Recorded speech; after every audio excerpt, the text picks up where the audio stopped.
Hi, this is Yolanda Vanveen, and in this segment we're going to talk about how to use ground covers in your yard and garden.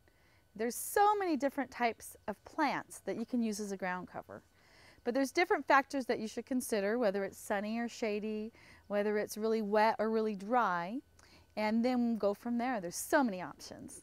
If you've got a really wet area and it never dries out, your grass isn't growing there, and it's too shady, there's different plants that you can use as a ground cover.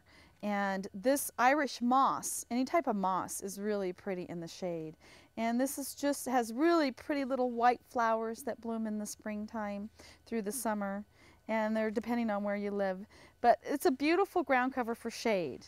Now, succulents make great ground covers too. Here's an ice plant, Dianthus. It's a beautiful, beautiful ground cover, but it'll almost take over a bed. So that's the thing about ground covers, you kind of have to keep them under control. They can really multiply.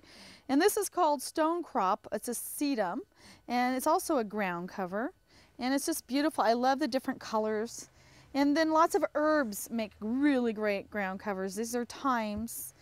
Different types of thymes, and spearmint works really well.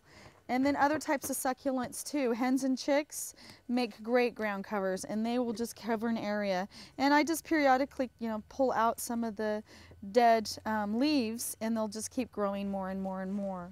But there's other plants that you can use as ground cover. Dianthus, this is the fall. It does not look very good, but all I do is chop it back down to the ground, but leave a little bit of growth on there.